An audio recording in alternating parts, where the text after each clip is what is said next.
सन 2012 को मेरे पिताजी एक्सपायर हो गए दोस्तों, और पीछे छोड़कर गए तो ये आरसीएम बिजनेस।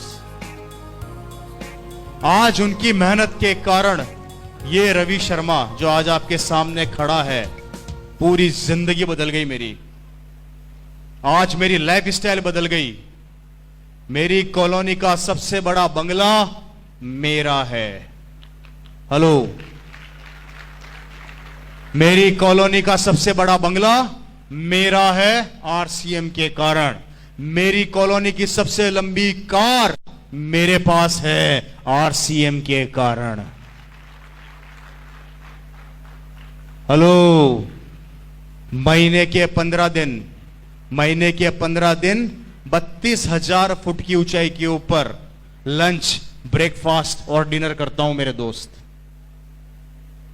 32,000 फुट की ऊंचाई समझ गए? समझ गए? ये जिंदगी इस बिजनेस ने मेरे पिताजी की मेहनत के कारण मेरे को दी। आज जब अपनी कॉलोनी से अपनी लंबी कार लेके निकलता हूं तो पड़ोस वाले अंकल अपने बेटे को थप्पड़ मार के बोलते हैं कि तूने जिंदगी में क्या किया, इस रवि को देख कितनी लंबी कार में घूम रहा है। तो पड़ोस वाला बेटा अपने पापा को बोलता है कि पिताजी थप्पड़ तो मार दी, बहुत अच्छी बात है। आज से लगभग 16 साल पहले इसके पापा आरसीएम बताने आए थे। जब समझ में नहीं आया था क्या, तब समझ में आ जाता तो आज मैं भी कार में घूम रहा होता। इस बात से यह समझाना चाहता हूं कि आज अगर आरसीएम समझ में आ गया तो भविष्य में आपका बेटा कार में घूमेगा। लेकिन अगर आज आरसीएम समझ में नहीं आया तो याद रखना, किसी की लंबी गाड़ी देखोगे और अपने बेटे को यही कहोगे कि तेरे पापा के पास भी आरसीएम आया था, तेरे पापा ने नहीं किया, उसके पापा ने कर लिया, आज उसकी जिंदगी बदल गई, वो लंबी कार में घूम रहा है। मेरे भाई, ये आज मेरी कॉलोनी के अंदर होता है। मेरी कॉलोनी का सबसे बड़ा बंगला मेरा है, सबसे लंबी गाड़ी मेरे पास है। जिंदगी बदल के रह गई। लेकिन आज पड़ोसी वही काम कर रहा है जो पिछले 16-17 साल पहले करता था। आज भी नौकरी पर जाता है और नौकरी से आता है। और हम 15 दिन काम करते हैं और 15 दिन आराम करते हैं। यह है आरसीएम बिजनेस की ताकत, जो आपकी जिंदगी को बदल के रख देती है मेरे दोस्त। बताइए, डिसीजन लेना चाहिए या नहीं लेना चाहिए? काम करना चाहिए या नहीं करना चाहिए? नहीं करोगे तो करोगे क्या? आप बता दो। आरसीएम नहीं करोगे तो क्या करोगे? जो कर रहे हो वही करोगे, राइट? और जो कर रहे हो उससे जिंदगी बदलती है तो मैं खुद कहता हूं आरसीएम मत करो। लेकिन अगर उससे जिंदगी नहीं बदलती है तो मैं कहता हूं कि आरसीएम कर लो। खोने के लिए कुछ नहीं है, पाने के लिए बहुत कुछ है। आपको करोड़ों रुपए नहीं लगाने, आपको अरबों रुपए नहीं लगाने, आपको कुछ भी नहीं लगाना, आपको डिसीजन बदलना है। मेरे दोस्तों, बचपन से हल्दी, धनिया, मिर्ची, तेल खाते आ रहे हैं। बचपन से हमने खरीदा, हमारे से पहले हमारे दादा ने खरीदा, उनके परदादा ने खरीदा। आज तक जो भी सामान खरीदते आ रहे हो, किसी न किसी को करोड़पति बनाते जा रहे हो। सही कह रहा हूं या गलत कह रहा हूं जी? कहां से लेके आते हो सामान? बाजार से। थोड़ी सी पिक्चर दिखाता हूं, थोड़ी सी ध्यान से देखिएगा। इसको आगे आ जाएगा एक बार, इसको आगे ले आइए। भैया, नींद तो नहीं आ रही है आप लोगों को? बात समझ में आ रही है कि नहीं आ रही मेरी? हेलो, आपको इसका थोड़ा सा मार्केटिंग प्लान समझाने की कोशिश कर रहा हूं, ध्यान से देखिएगा। बड़ी प्यारी चीज है। आप लोगों को यह बताया गया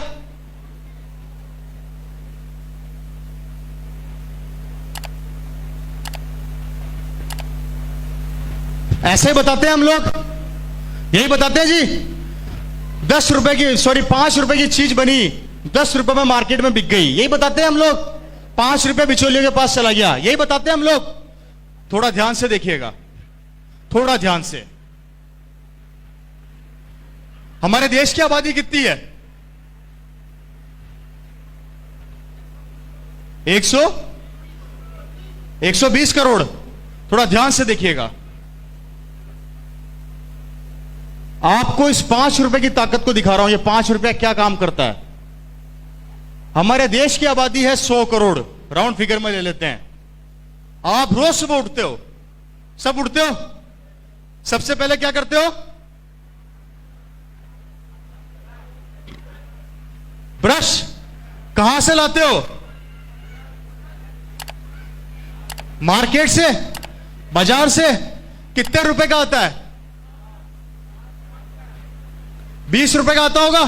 हेलो, 20 रुपए का आता है जी। 20 रुपए का ब्रश आप लोग सब रोज सुबह उठते हो और बाजार से लेके आते हो। आपने कितना रुपया ज्यादा दिया? 20 रुपए की एमआरपी का ब्रश है, आप बाजार से लेकर आए, आपने कितना रुपया ज्यादा दिया उस ब्रश पे?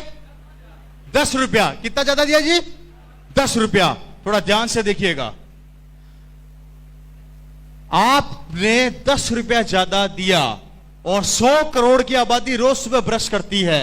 100 करोड़ की आबादी इंटू 10 रुपया इज इक्वल टू 1000 करोड़ रुपया हमारी जेब से निकल गया।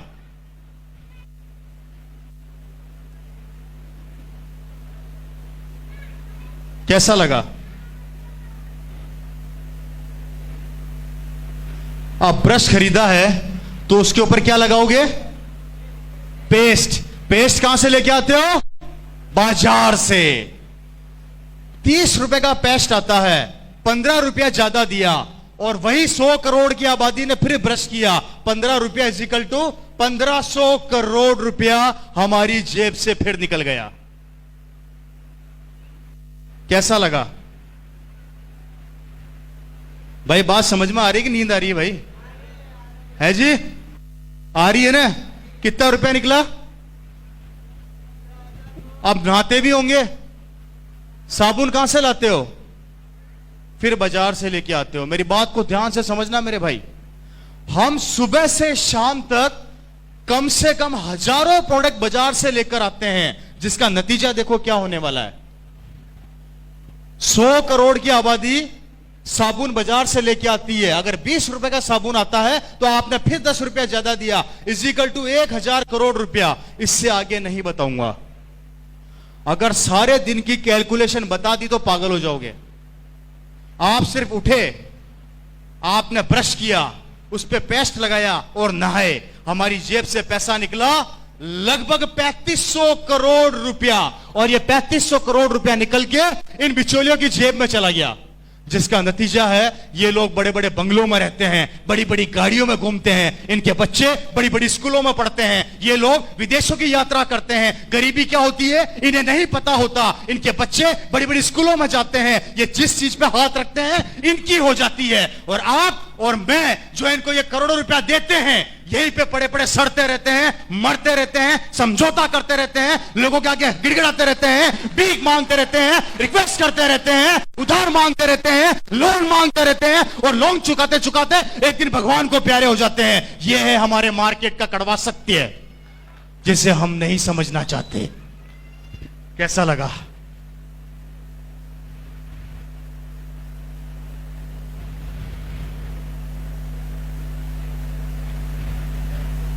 मुझे बताया गया था कि यहां के लोग भाषा नहीं समझते, कोई रिएक्शन आएगा नहीं, तो मतलब सही बात है क्या? इतना सन्नाटा क्यों है भाई? है जी? कैसा लग रहा है? मेरी बात को ध्यान से सुनिएगा।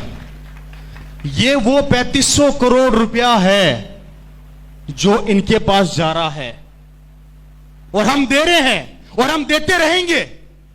हमने दिया, हमारे दादा ने दिया, हमारे परदादा ने दिया, हमारे बच्चे भी देंगे और उनके बच्चे भी देंगे। देना तो पड़ेगा, देना तो पड़ेगा। और आरसीएम कहती है इस 3500 करोड़ का 40% पैसा अगर मैं आप लोगों में बांट दूं, कितना होता है जी?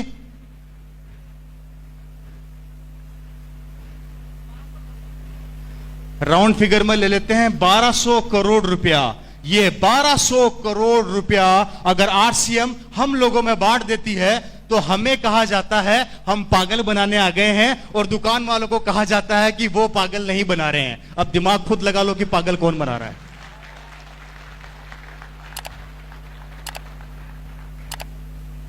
पैसा तो जाएगा, इस दुकान से नहीं खरीदोगे तो उस दुकान से खरीदोगे, पैसा तो देना पड़ेगा। और जब देना ही है तो आरसीएम क्यों ना दो मेरे भाई?